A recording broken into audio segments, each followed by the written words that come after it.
Hi అండి అందరికీ. Welcome back to my channel. ఈరోజు రెసిపీ వచ్చేసి కమ్మగా ఉండే కట్టె పొంగలి. అలాగే దీనికి కరెక్ట్ సెట్ అయిపోయే చట్నీ మాత్రం సింపుల్‌గా ఉంటుంది. చాలా టేస్టీగా ఉంటుంది. ఉల్లి చట్నీ. ఈ 2 ఎలా చేయాలో చూద్దాం. ఇదివరకి ఫెస్టివల్స్‌కి ఏదైనా అకేషన్ ఉంటేనే ఈ కట్టె పొంగల్ చేసేవాళ్ళు. కానీ హెల్త్ పర్పస్ కింద కూడా చాలా మంచిదని దీన్ని బ్రేక్‌ఫాస్ట్‌గా కూడా చేస్తున్నారు. అలాగే ఎంతో ఈజీగా ఉండే ఈ ఉల్లి చట్నీ మాత్రం చాలా చాలా టేస్టీగా ఉంటుంది. కట్టె పొంగల్‌కి కరెక్ట్ కాంబినేషన్ అంటే మాత్రం ఈ ఉల్లి చట్నీయేనండి. నా స్టైల్‌లో ఈ 2 ఎలా చేయాలో చూసేద్దాం. ముందుగా ఒక వెడల్పాటి కుక్కర్ పెట్టేసి ముప్పావు కప్పు పెసరపప్పు వేయాలి. దీన్ని లైట్‌గా ఫ్రై చేసుకోవాలి. ఎప్పుడైనా పెసరపప్పు వేయించిన దానికి, వేయించకుండా వేసిన దానికి చాలా డిఫరెంట్ ఉంటది టేస్ట్‌లో. సో, ఇలా ఫ్రై అయ్యాక ఇందులోకి ఫుల్ కప్ బియ్యం వేయాలి రైస్. ఈ రైస్ మన ఇంట్లో వాడేవే. నేను సెమీ బ్రౌన్ రైస్ వేశాను. దీనికి 5 కప్పుల వాటర్ పోయాలి. ఇంకొక కప్పు ఎక్స్‌ట్రా పోసినా నో ప్రాబ్లమ్. సరిపడా సాల్ట్ వేసి 1 టేబుల్ స్పూన్ నెయ్యి వేయాలి. ఇవంటిని కొంచెం కలిసేలాగా కలిపేసి లిడ్ పెట్టేసి సిమ్‌లో పెట్టాక ఒక 5 విజిల్స్ రావాలి. అప్పుడే ఇది కరెక్ట్‌గా కుక్ అవుతుంది. నెక్స్ట్ మనం ఈ విజిల్స్ వచ్చేసరికి ఉల్లి చట్నీ చేసేద్దాం. త్వరగా అయిపోతుంది.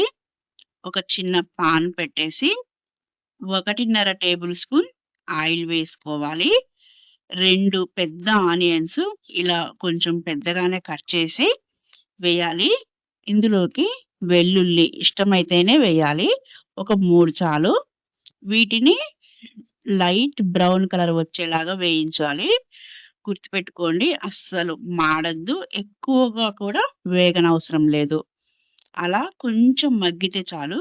ఇప్పుడు ఒక చిన్న చింతపండు, 7, 8 ఎండుమిర్చి వేయాలి. చింతపండు తప్పనిసరిగా వేయాలి. అలాగని ఎక్కువ అవసరం లేదు. కొంచెం చాలు. ఇవన్నీ ఒక 2 మినిట్స్ అలా కలిపాక స్టవ్ ఆఫ్ చేసేసి చల్లారపెట్టేసి మిక్సీ జార్‌లో వేయాలి. ఇందులోకి ఇంకేమి వేయొద్దు. సరిపడా సాల్ట్ వేస్తే చాలు. ఈ సాల్ట్ వేశాక కోర్స్‌గా గ్రైండ్ చేసుకోవాలి.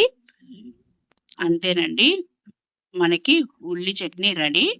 ఇష్టమైతే దీంట్లోకి మనం తాలింపు వేయొచ్చు. ఇప్పుడు ఒక చిన్న పాన్ పెట్టేసి 1 టేబుల్ స్పూన్ కన్నా తక్కువ ఆయిల్ వేసి ఈ తాలింపులు వేయాలి. ఇవి కాస్త వేగాక కొంచెం కరివేపాకు వేయాలి. చాలు. ఇవి వేగాక ఈ చట్నీ అంతా ఇందులోకి ట్రాన్స్‌ఫర్ చేసేసి చక్కగా మొత్తం కలిసేలాగా కలిపేస్తే మనకి యమ్మీగా ఉండే ఉల్లి చట్నీ రెడీ అయిపోతుంది. ఈ పెసరపప్పు పొంగలికి ఈ ఉల్లి చట్నీ చాలా చాలా టేస్టీగా ఉంటుంది. కరెక్ట్ సూట్ అయ్యే చట్నీ అంటే ఇదే అండి. నెక్స్ట్ 5 విజిల్స్ వచ్చాక మనం స్టవ్ ఆఫ్ చేసి విజిల్ పోయేంత వరకు వెయిట్ చేసి నెక్స్ట్ లిడ్ తీసేయాలి. ఇప్పుడు ఈ రైస్‌ని మనకు నచ్చితే ఇలాగే ఉంచొచ్చు.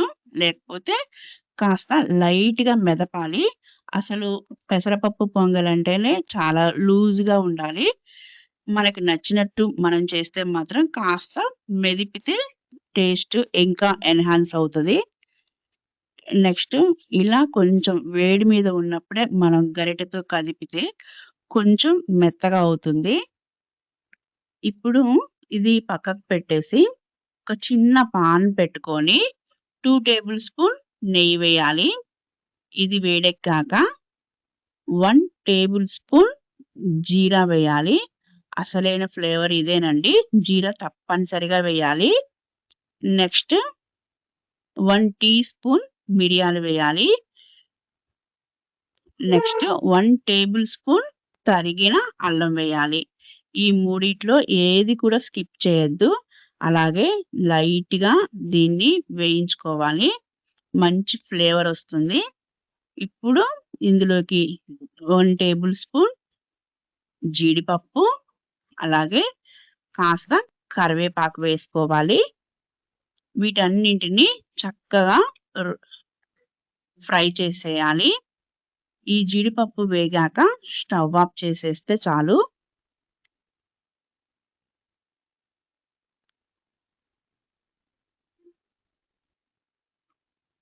ఇలా వేగాక స్టవ్ ఆఫ్ చేసేసి కాస్త ఇంగువ వేయాలి. ఈ ఇంగువ ఈ వేడికే వేగిపోతుంది. స్టవ్ ఆఫ్ చేశాకే వేయాలి. అప్పుడే మనకు ఫ్లేవర్ తెలుస్తుంది.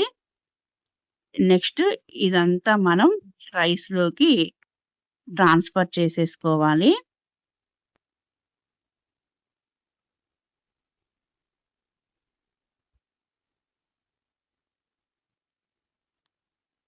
ఈ రైస్‌లోకి వేశాక కలిపేటప్పుడు ఒకసారి మనకి ఇంకా కావాలంటే నెయ్యి వేసుకోవచ్చు. కానీ ఈ కొలతలకి ఈ 3 టేబుల్ స్పూన్ నెయ్యి కరెక్ట్‌గా సరిపోతుంది. అంతకన్నా ఏమీ పట్టదు. అంతేనండి. చక్కగా కలిసేలాగా కలిపేసేయాలి. మనకి వేడి వేడి కట్టు పొంగలి రెడీ అయిపోతుంది. దీన్ని యమ్మీగా ఉండే ఆనియన్ చట్నీతో సర్వ్ చేసేయడమే. చూసారు కదా! ఎంత ఈజీగా కట్టు పొంగల్ చేయొచ్చో. మీరు కూడా చేస్తారని అనుకుంటున్నాను. అలాగే యమ్మీ కట్టు పొంగలి, ఆనియన్ చట్నీ కాంబినేషను బ్రేక్‌ఫాస్ట్‌గా అలాగే అకేషన్స్‌కి చాలా చాలా యమ్మీగా ఉంటుంది. నెక్స్ట్ నా వీడియో మీకు నచ్చినట్లయితే please like, share and subscribe my channel. Thank you for watching.